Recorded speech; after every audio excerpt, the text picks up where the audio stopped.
Okay, so this is basically lecture 6, because other 5 lectures are already over. So now only you have joined here. Anyway, that I will take care later. So today we are going to learn basically the dynamics of vibration due to residual unbalanced mass. But the thing is, when the vibration will be occurring in place in terms of displacement or velocity or acceleration, it can happen from any direction. There will be degree of freedom will be infinite. But to understand and for the calculation simplicity, analytical simplicity, we will do it today for single degree of freedom. So let us think, this is that blue color thing. This is a rotating shaft, or a mass is rotating, and the entire mass of the rotating system is m. Okay. As the structure is this entire, say it's a motor or a turbine or something like that. So it is connected with the base or the foundation. There should be some damper to absorb the vibration, and there will be some stiffness. Actually, the integrity of a structure basically normally it is represented by the stiffness and the damping of the structure. So likewise here also, that rotating system, when it is connected or it is fixed or it is mounted on the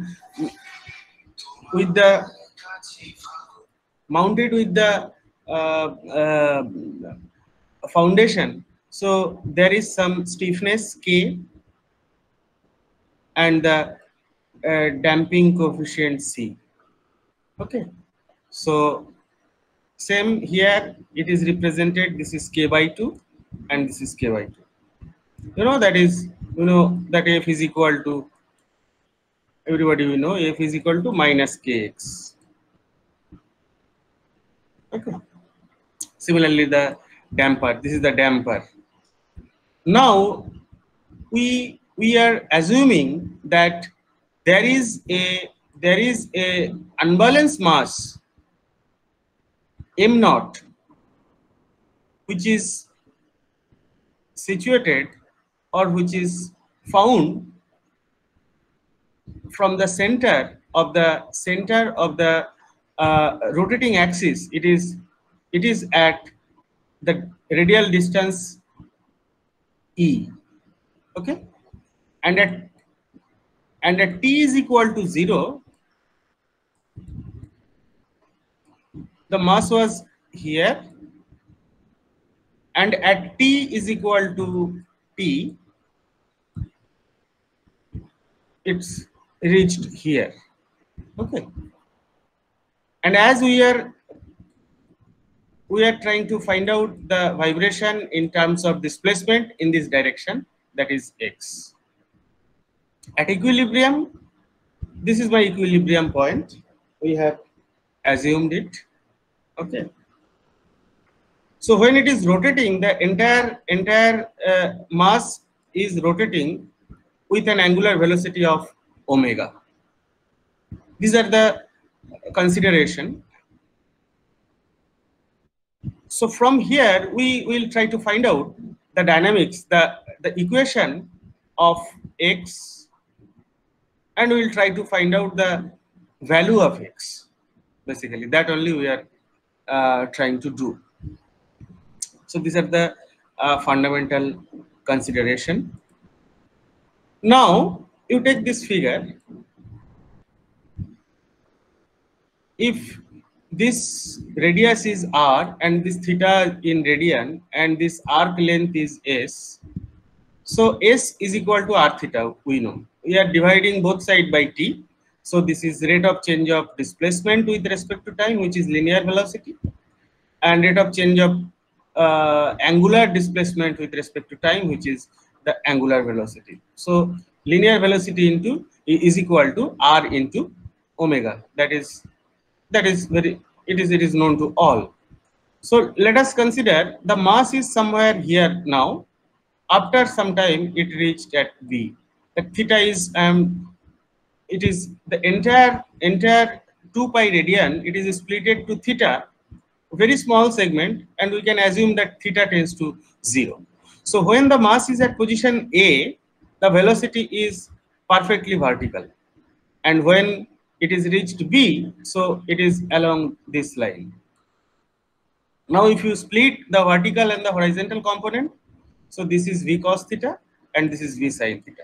As I told, if theta tends to 0, then cos theta tends to 1. So V cos theta tends to V, and we know limit theta tends to 0, sin theta by theta is equal to theta. So sin theta tends to theta, and for that, as the theta is negligible, so theta V sin theta is tends to V theta.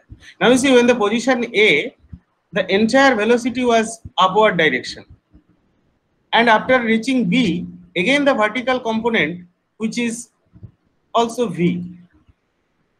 So there is no change of vertical component, but when the mass was at position A, there was no horizontal component. But when it is reached B, it is the horizontal component is V theta. So the acceleration, the centrifugal acceleration Fc, that is nothing but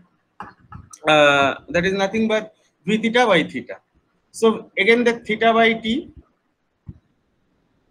So V theta by t. So V theta by t is equal to omega. So if I replace from here, so it is either V square by r or omega square r. Now in the previous figure, if you consider, so this part is x. That is the displacement occurring due to that unbalanced mass. So here it is elaborated better way. So this is x, and this radius, if this radius is, so here at t is equal, and as it is rotating with an angular velocity omega, so this angle theta is equal to omega t, because t time elapsed. Okay, so as we learned, this mass is m omega square r.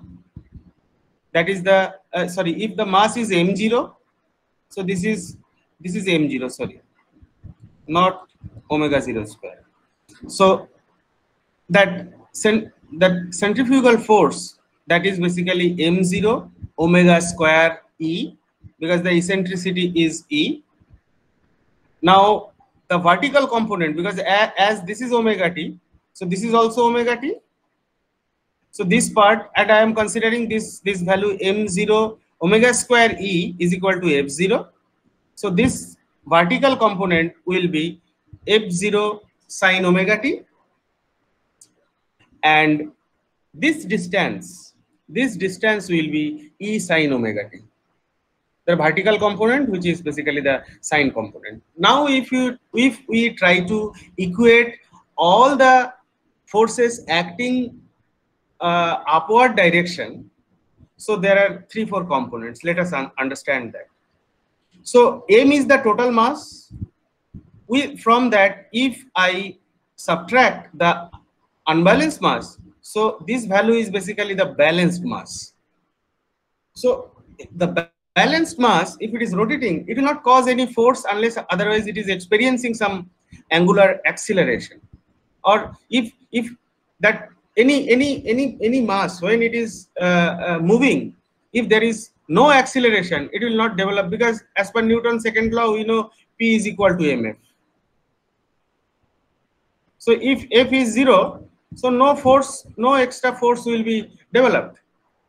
So, but this balanced mass also will develop some force if it is getting accelerated. So that's why, you know, d2x by dt squared, that is the acceleration, and I have added this term. This is the first term. Basically this term is called inertia. The inertia will act. This term is This force is due to inertia. Sometimes it is called in industry, sometimes it is called GD square. GD square. Okay. Now coming to the second term. So that is, the force is always existing due to the unbalanced mass, which is m0, and we have to find out again the acceleration. So acceleration is basically double differentiate of the displacement. So first differentiate is velocity, then again if you differentiate the velocity, it will give the acceleration. So this is x and this is e sin omega t. So total displacement is equal to x plus e sin omega t. If you double differentiate it, it will give the acceleration multiplied by mass, it is force.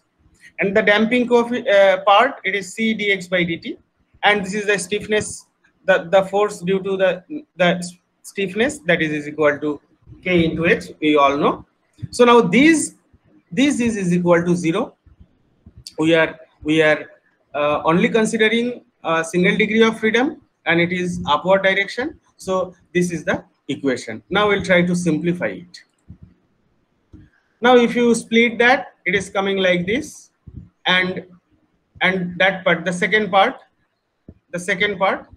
first it will come m0 d2x by dt square. So you see that part, and the other term of this portion, that is m0, and as it is double differentiate, so sine omega, if you differentiate, the omega will come out, it will be cos omega t. Here this term and this term is cancelled out, and again if you differentiate this, cos theta is equal to minus sine theta. So that is again one omega will come out, that is m0 omega square e sin omega t, and this term remains as it is, this also. Now if we represent that d2x by dt square by x double dot, then the final equation of the vibration or the excitation, it is coming as mx double dot plus cx plus k, cx dot plus kx is equal to f0 sin omega t. Now I am dividing this equation both the side by m, so it is coming x double dot plus c by m x dot plus k by mx is equal to this one. Now in the common form of a second order differential equation is represented by x double dot plus 2 zeta omega n x dot plus omega n square x is equal to some excitation function. So here, if you compare this and this equation, your 2 xi omega n should be equal to c by m, and your omega n square is equal to k by m. Now if this kind of differential equation we solve, we know there will be a two part. One is complementary function, another is particular integral. So to get the complementary function, basically we are making the forcing function is equal to 0, and we are solving basically finding the root of the auxiliary equation, and that say here this is my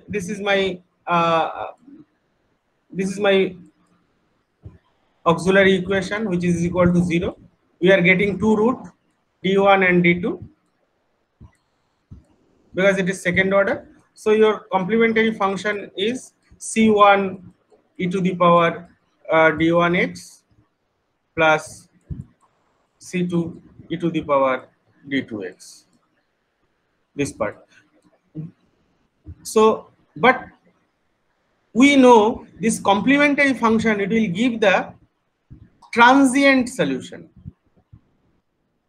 This is the transient part. It is the transient part.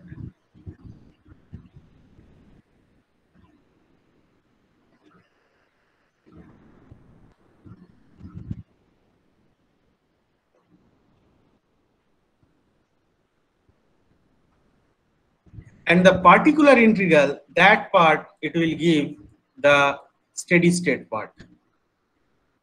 So we are mainly bothered about that steady state part. So particular integral will be, because transient part we are not, because that somehow we have to overcome, that we'll learn later, and we will simulate it also. Any finite element or CFD, whatever you are going to, whenever you are going to do some solution, we will see that there is a two kind of solution. One is time dependent, that basically used for transient analysis. Another is steady state, where long time elapsed. So here we are bothering about the steady state. We are considering here about the steady state solution, which is given by the particular integral part of the differential equation solution. So this pi is equal to like this. Now if it is a function of, we know if the excitation function is sine ax plus b in this form, then pi will be simply, you have to replace that d square by minus a square. This is the pi basically. Okay, so here a is equal to omega. So now if I put in place of d square minus a square, so it is coming like this. Now what I am doing, so here it is, one term is there, c by m d plus k by m minus omega square. Now both the side I am multiplying by c by m d minus k by m omega square, that we are multiplying. So the bottom term will become a plus b into a minus b. So it is a square minus b square, it is coming like this. So further I have to substitute this d square by minus omega square. You see, that's why this here again that d square is substituted by minus omega square. And finally, if you multiply this, it is coming like this. So this d of sine omega t, basically that is the differentiation, first differentiation. If you do that, it is coming like this. And here I am taking that minus common, so that this both minus become plus. Now this term I am considering as, r cos phi, and this term I am considering as r sin phi. So the tan phi is equal to this by this. As we already know, c by m is equal to 2 j omega n, zeta omega n, and k by m is equal to omega n square. So if you substitute here, it is coming like this. And finally, the phase angle phi is equal to tan inverse 2 zeta omega by omega n by 1 minus omega n whole square. Okay. Now we have to find out the value of r. R means if you both square it and add, then r square within bracket sine square phi plus cos square phi, which is 1. So basically r square is equal to this square plus this square. So f0 by m, it is coming out, and it is like this something. Okay. Now in final form of pi, I can write I sine omega t minus phi by this one. Already if you see the bottom, the denominator was this. So that only I wrote. Okay. But your r is equal to, already we found like this. So here, so this will be cancelled, top, the numerator part of this part will be cancelled, and bottom one square root it will come.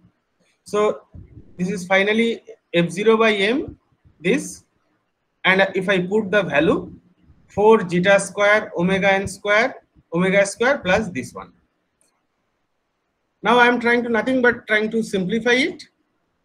So it is f0 by n, this one, and here I am putting 2 j omega by omega n. So here what I am doing, I am taking omega n to the power 4 common, because here if I take omega n square and this is inside the square, it will come out and it will become omega n to the power 4. So that I am taking common, and this is become 2 j omega by omega n whole square plus 1 minus omega by omega n whole square, total whole square under root.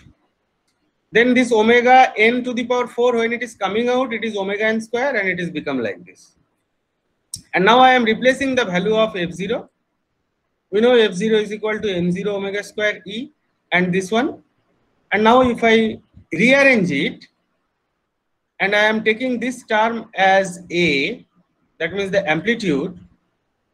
So this is m0 e by m into omega by omega n whole square divided by under root 2 xi omega by omega n square plus 1 minus omega by omega n whole square total whole square. Okay, so the complementary, the final part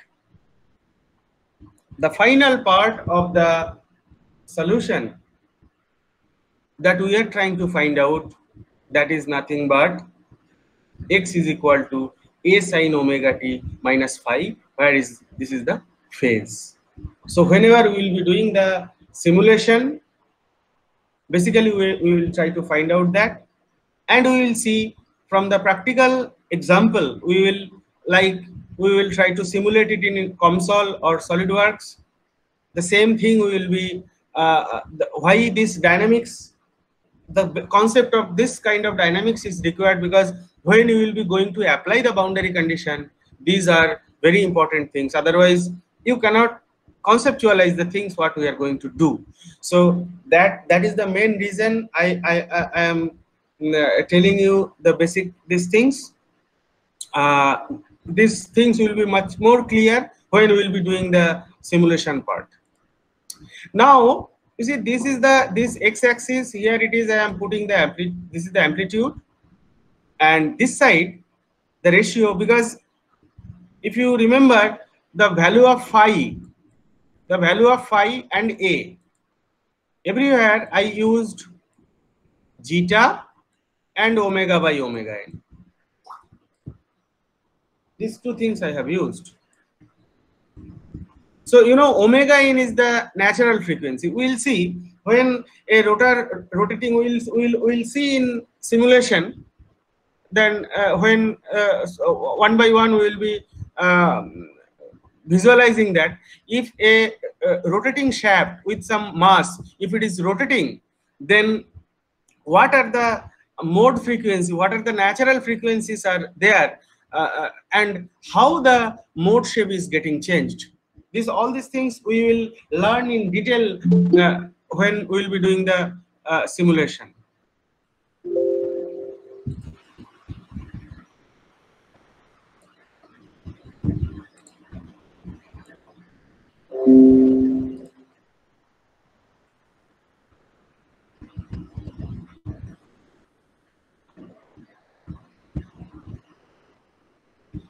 So this omega by omega n, basically that is the ratio.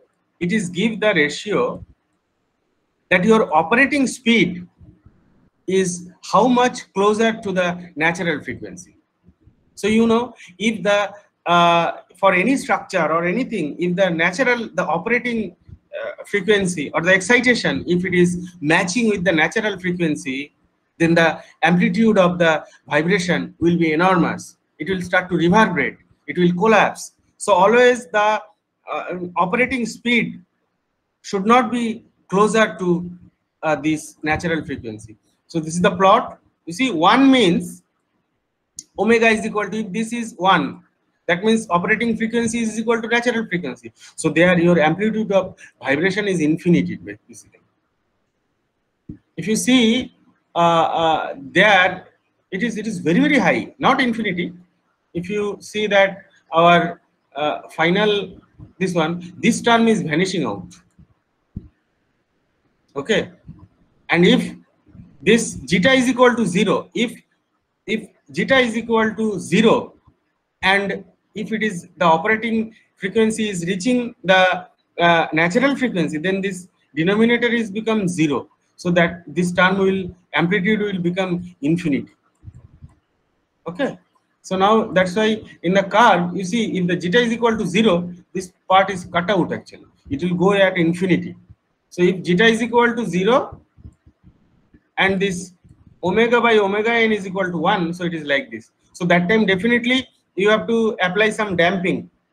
This is the damping, this is the damping ratio or the damping factor. Okay, always for people who are operating any like that system, they will go for critically damped.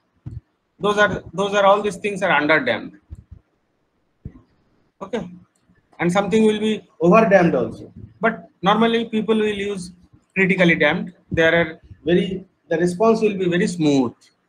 This we will understand more with more details later. And this is the phase plot.